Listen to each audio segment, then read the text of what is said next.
Velkomin í Hampkastið. Today we have with us Pavel Kubů from Czech Republic. He is a medical development director for Plasma for the People. Welcome. Hello, thanks for having me. Thank you for coming. We are currently participating in the Hemp for the Future conference here in Reykjavik. And you are here to tell us a little bit about what your company has been developing, which is plasma made out of hemp seeds. Or can you tell us a little bit about that? We are making from hemp seeds, we are purifying the main protein in the protein part of hemp seed, which represents about 40 to 50% of all the protein mass, called edestin. And Plasma for People is now market authorizing edestin purified for the and GMP produced, purified to 99.6%, to be applicable as a replacement of human blood plasma albumin, the main protein in blood plasma. Okay. Can you explain that to people in maybe so they understand? Yes, what it could be for. In fact, albumin has two major functions. Okay. And maybe I should describe a bit about blood plasma as well, because that's so scarce resource in the modern medicine that even us physicians quite often do not know what it could be used for, because you simply do not have access to. So far, we can get the human blood plasma only from healthy donors. Yeah.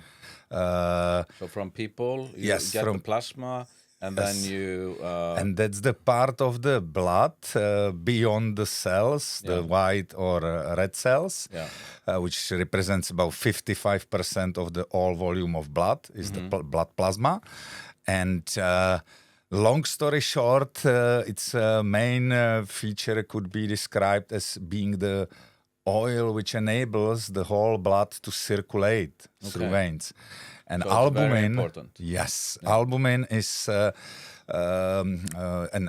albumin represents about 6% of the blood plasma volume. Then there is 2% of immunoglobulins, hormones, minerals, coagulation factors, and the rest is in fact saline, or water mostly.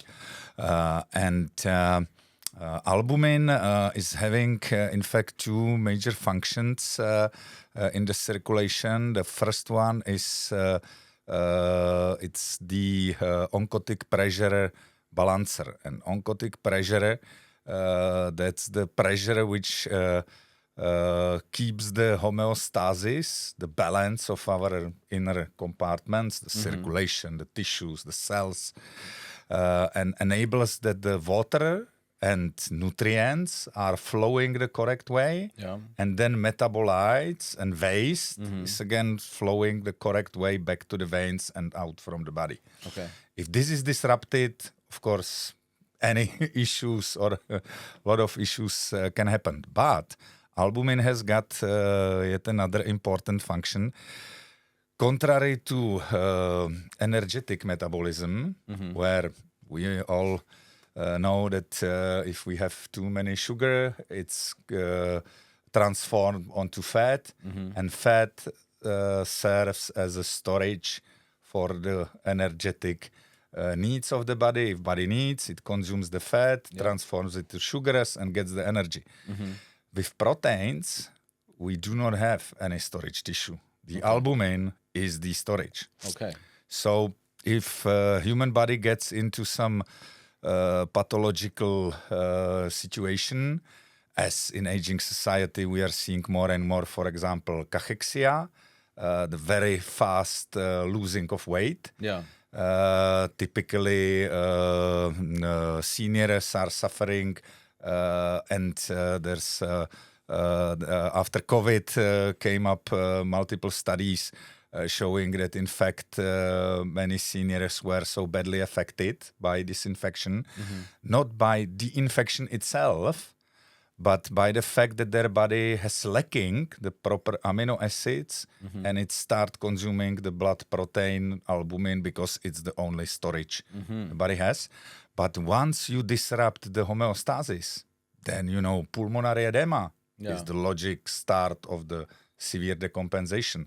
So cachexia is affecting more and more people in the aging population, and it leads to this kind of disruption of the body albumin levels. So the body is not just losing the storage of amino acids, but it's also very quickly losing its balance. Okay. So this could be helped by adding blood plasma. Yes. How does the technology works so that it helps people? There are multiple benefits of this plant-based replacement, because so far the only replacement of albumin we can do is either from the healthy donors or some recombinant albumins prepared from other sources. All of those are more expensive than, of course, utilizing this natural protein. And we are now registering the edestin for intravenous application to be the replacement of albumin in situations with so-called change circulation permeability. To say it, or you can imagine it as there are situations when those little gates we have in our veins are normally letting the various molecules to go to the tissue, the nutrients, or on the other direction, taking out metabolites, which needs to be taken out from the body back to the circulation, and then, of course, either to livers, kidney, and out of the body. And those little gates, typically in a situation where the homeostasis is disrupted, can wide open. Okay. And once they wide open, you will start losing from the circulation the water, of course, which starts the problem, and edema starting in the tissues. But when they open, when the permeability, the gate is even more open, the circulation starts to lose also albumin. Okay. And then the problem speeds up the pathology very quickly, because, of course, you get disrupted this oncotic pressure, and the so-called dead circulation is going even faster. With edestin, we are having an option because it's 6 more times bigger molecule. Yeah. So even if the gates are open enough for albumin to go out from the circulation, the edestin will still not go through. Okay. And helps the body restore the homeostasis, because in this situation where the vein permeability is changed, we do not have right now anything to offer to the patient, because whatever there are no treatments, whatever intravenous application you'll provide, it will even worsen the situation, because it will just worsen the edema. Yeah. And also, I believe there's a shortage of blood plasma, because you cannot get enough of it, especially when you have wars ongoing and people are in need of plasma. There's a big shortage. Yes, you are perfectly correct. That's in fact right now the estimated yearly demand for blood plasma is 160 million liters. Yeah. But about 100 liters is not being met on a yearly basis. That's not available for this demand. And it's also different country by country, because also the infrastructure which you need.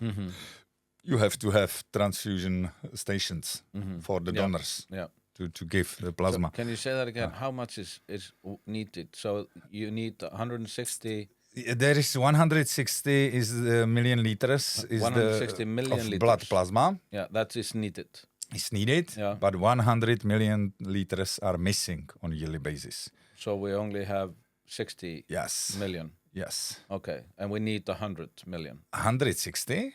Yeah, but we need 100 more. 100 more. Yeah. But that's just for this actual very limited usages, because this is just for a normal situation. And that's what I'm trying to say. That even because the plasma is long time. The issue with enough volumes of plasma is long time problem of modern medicine. Of course, in aging society, given even larger. And in situations with some big consent of traumas and so on, some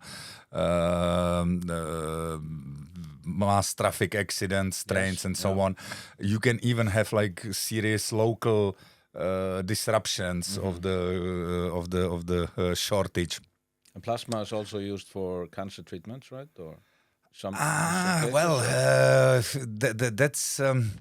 You can use some components of plasma, some immunoglobulins. Yeah. A full plasma, as far as I know, because of its not being available, is not a part of oncology treatment. But at the same time, there can be, of course, situation where, for example, patients after some larger oncosurgery operations are in need of compensate the volume of blood plasma they have lost during the operation. So, of course, it could be used if it's needed. But I don't think there is a specific usage for some type of cancer. Okay. Okay. So there's a great need for it. The need is not met. And you have a possible solution, which you are working on. You have been, of course, using it in a laboratory before. You're testing it with animals now, and even gotten into apes, I think. Yes, we've already conducted the animal trials up to the monkey to be as close as possible the potential reactions in humans. Okay. These tests come out with surprisingly positive data, not showing any activation of immune system. Okay. Which is, of course, the first line of defense. With anything problematic appears in the blood circulation, then, of course, immune system starts to act immediately. But that's the beauty of certifying medications or medical devices. In this case, we will be doing these tests again with GMP-produced edestin, which is, of course, chemically totally the same as was the original done a few years ago. But the costs of running GMP or non-GMP are so different that first we run it to be sure it makes sense to do all the uphill battle for market authorization, which we will simply have to now run with the same molecule, same type of animals, but the molecule will have the GMP paper. Yeah, all right. Okay. So, first question. I have a lot of questions. This is very intriguing. I hope I'll be able to answer. So, would you be able to use another plant than hemp to do this? Yes. In fact, as a part of this market authorization dossier preparation, where, of course, you have to analyze and summarize all the various available informations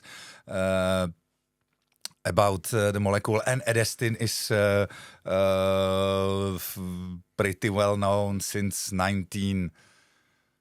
1820, we found first publications which were not yet using the name edestine, but already have the proper chemical descriptions. Okay.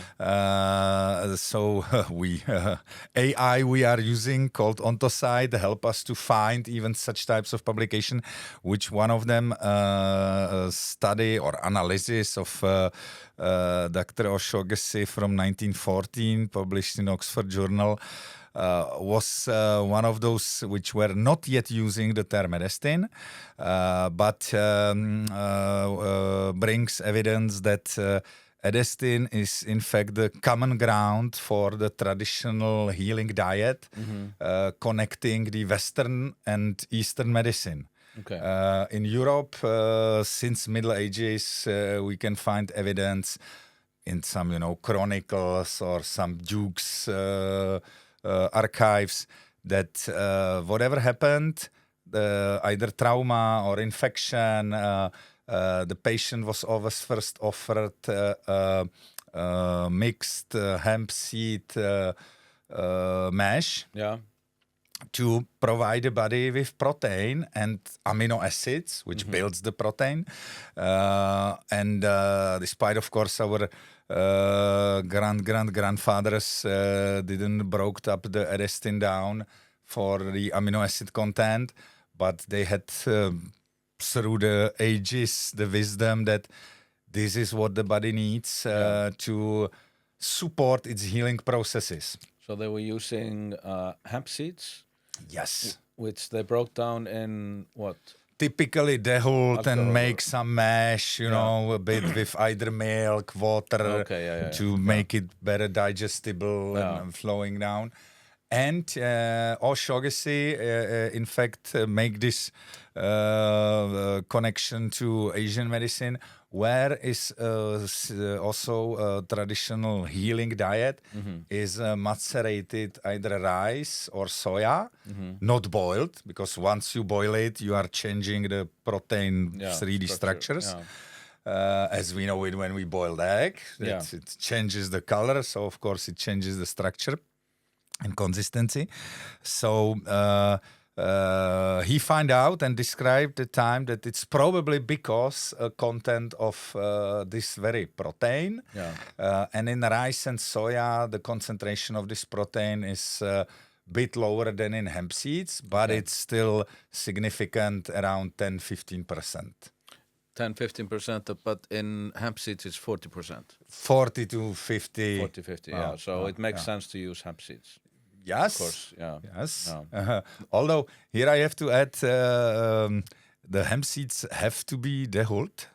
Yeah. Because the hemp seed cover, it's so strong that it limits the biological availability of the edestine if the protein is still connected with the cover. Okay. In rice and soya, you don't have this problem. No. Yeah. Hemp seeds are a bit like nuts in that. Indeed. They have a strong outer. Yes. So, it's so. But what inspired you? So you are a medical doctor. Yes. And what inspired you to work on a medical technology like blood plasma? This is maybe I should first describe that I'm studying the compatibility of cannabis plant with human body biological processes. Yeah. Basically, since my medical studies. Okay. I'm also involved in a chain pharmaceutical company which is focused on market authorizing cannabinoids-based final medications, but working with the entourage effect complexes. Yeah. And once I learned about this IP developed in Plasma for People, because I'm not author of the IP. Okay. The company called me to collaborate later on to move with the market authorization. Okay. So my colleagues, Professor Vontor and Associate Professor Šlamborová, she is the inventor, the main one. They were saying that simply because they were also long-term studying compatibility and healing benefits of the cannabis or hemp plants. So once they find out the technology, how to purify the edestin for this pharmaceutical grade purity, 99.6%, and the rest is this just natrium chloride. They were saying that they understood that because edestin is in fact made from 6 albumins. So in other words, it first breaks to albumins. Okay. And there came the idea that, okay, this molecule was so a long time traditionally used as a healing, and it's in fact consisting from albumins, so it could work as the albumin replacement. Yeah, exactly. So, but now you've also developed edestin as a supplement. Yes. So that's not for intravenous application, but you can take it as a supplement. You can take it as supplement orally, and it's we decide to have this product on the market. How to say it? To maybe make a tribute to this traditional healing nutritional value, which the edestin represents through the history of Western and Eastern medicine. We are just bringing it in, let's say, better technologically prepared package. Has this been done before with this protein? Sorry, once again. Has this protein been available in the market before? As pure as it is? As pure as it is, none. No. But of course, it has been available. Well, there has been long time, or you know, the hemp seed as such is superfood listed already for some time, and it's for 2 reasons. One is the protein content. The second one is the oil content. So there are multiple products like hemp protein. So depends, of course, on the seeds the hemp protein were produced from. But we can estimate that there will be 30 to 50% of edestin anyway, because it's there naturally. In hemp protein. In Bloody Vital, the edestin is concentrated up to 80% of the total volume. Then there are vitamin B and C. And the most important part is that it's the edestin is covered in gelatin capsule, which gives the ability to start the protein metabolism in the intestine. So not in the stomach. Not in the stomach, exactly. So the original 3D structure of the protein passes all the first layers of protein metabolism onto the intestine, and this is because there it will give more effect. Because also the understanding of how human body is able to utilize proteins is evolving. If we go online now or even to a medical university, we will probably learn that the typical way of digesting proteins is that the body breaks it down to the basic, we can imagine as a Lego part. So protein is like big house we built from Lego, right? And we eat the house, the body breaks it down to each and single of the little compounds it's built from. Then absorbs from the intestine these little compounds, distribute them through blood circulation to the tissues, and start building very similar houses in the tissues.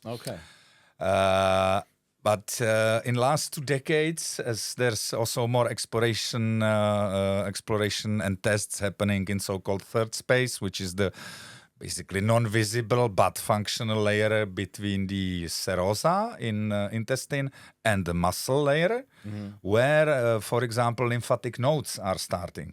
And there is, and this third space is having enormous absorption scope. Yeah. So anything what the serosa lets in to the third space, then it's quickly absorbed by the body and distributed to the relevant parts.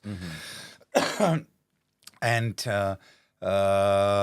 so the understanding is evolving, and especially in critical situations, it's clear that the body is smart. Why it will consume all the energy to break down the big house if just beyond the vein layer or intestine layer, it wants to build basically the same structure. So of course, especially in critical situation, the body is able to open new gates and doors to the third space in the intestine and take a larger components, potentially whole proteins, as they are. And one of the first... so you already have the house.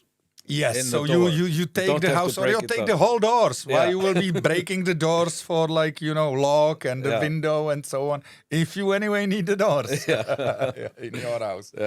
And this... The hypothesis has been first proven by medicine. Before it was registered as a medicine, it was also food supplement called vobenzin, which was one of the first protein-based treatments, which acts well against various edema, especially post-operative. And because...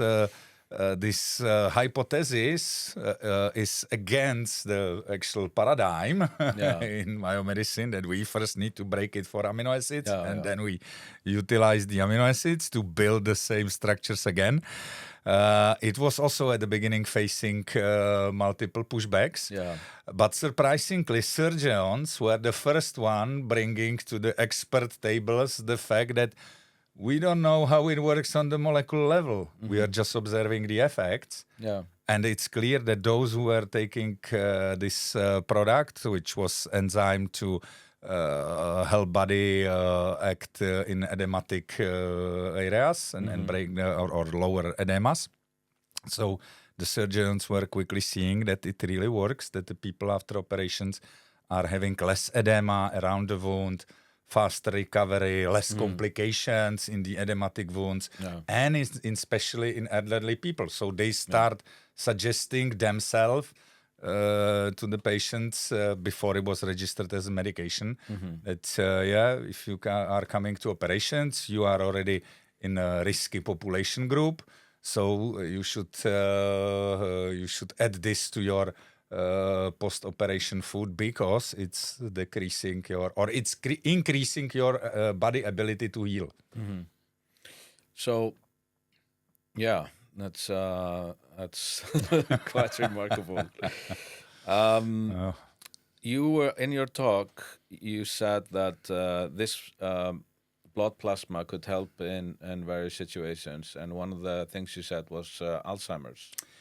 I mentioned Alzheimer. I should also mention Parkinson. This is also a good example how the understanding of these chronic and purely treatable, either untreatable conditions is evolving. A lot of us in public are still thinking about these conditions like it's a mental health problem. But these diseases are already included into so-called proteinopathic diseases because the problem starts with some issue in protein metabolism. In Alzheimer's disease, it's the plaque, so-called. It's a pathological protein, which in fact is making dirty our synapses, so they cannot function correctly, and that creates the symptoms of mental issues. But it's simply because the computer we have in our head get dirty connectors. Yeah.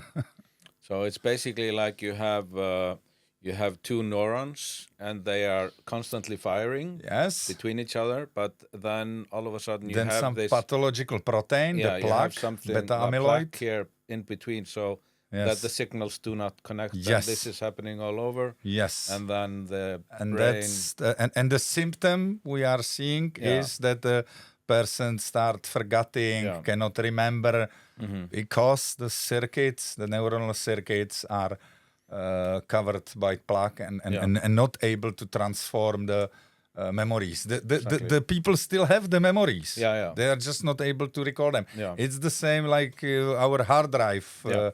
That in computer we just see screen, but it does not call any file. Yeah, but it's there. Yeah, but it's there. Yeah. Yes, it's still there. Yeah.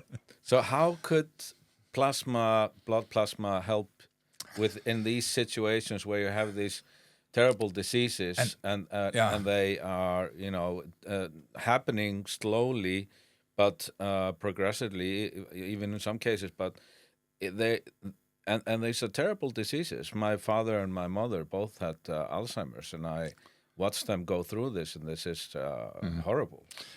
Well, first of all, I have to say to our listeners that now we are speaking about far future. To not get any false hopes that there can be soon some result in such specific and complex condition. But one of the hypotheses is that just recently has been published a new diagnostic method which will be potentially able to brought up the higher risk of given individual to develop the pathological protein metabolism during his or her aging much earlier to the attention of the caregiver or the patient. So we could be able probably soon diagnose the higher risk of developing this disease. And there comes various hypotheses, and already you can find some very limited usages saying that, of course, if you, because if then the person which is having some this issue with the inner components, simply said, if you apply them a fresh plasma, of course the body ability to heal or keep the homeostatic balance, in other words, preventing switch to some pathological, is quickly restored. We can see it also on the increasing level of popularity of various intravenous therapies, just applying vitamin C and saline. Yeah. But that's it. You get a clear water in your veins. Yeah. And the body, of course, acts immediately better because it does not need to purify it. It suddenly got it as it needs it. Yeah. So this might also be a good way for people to just keep themselves younger for a longer period of time. Here you are nicely bridging to a neuroprotective effect of cannabinoids, which is also being more and more evident. Again, just recently, there were multiple large studies confirming the unique neuroprotective effects. The endocannabinoids cannabinoids as such have already described for some time for like acute brain traumas or ictus, the brain infarcts and so on. So it's now being confirmed also for the aging changes of brain, which are basically very similar. We've got Alzheimer dementia, we've got senile dementia. And since the person is older than 90, it's difficult to distinguish which is which. Yeah. The symptoms are same, and it's basically... So Hopefully the combination of cannabinoids and edestin will down the road help us to age smart. Age smart. To just be healthy for a longer time. Yes. Yes. That should be the goal. Just Indeed. Wellness Indeed. and keep your health for a longer time and enjoy life. Yes. Yeah. So I think we've heard a little bit. We could go on forever, I think. But is there anything that you want to say to our viewers as a final message about this or anything else? As a final message, first of all, I'm really glad that I got the opportunity to come to this magical land, and even with the opportunity to see your unbelievable light show of Northern Light. We turned them on for you, especially.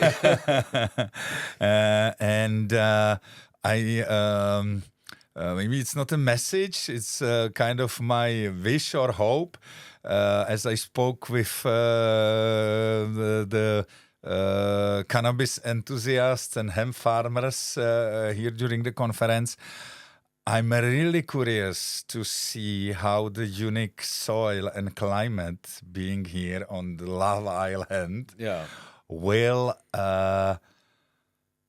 transform into the unique varieties or outputs. Maybe it will not be varieties, but the outputs of the hemp and cannabis plants being hopefully cultivated here in larger scale, because the plant obviously reacts on its environment. Yeah, it does. And what we are seeing either in the edestin research, I can imagine that the seeds here can potentially have more edestin, because that's the main storage protein for the new generation. And there will be different requirements to succeed in the soil over here for the plant, but also in the potential cannabinoids content in the flower, because simply the plant will react for different conditions and can bring some unique combinations fitting to some conditions where cannabis can help. But the actual cultivation focus on high THC limits, which is not reflecting patient needs, can bring really interesting options. Yeah. So thank you for the talk. It was a pleasure to meet you. And enjoy the rest of the conference here in Reykjavik. Thank you for invitation. Thank you.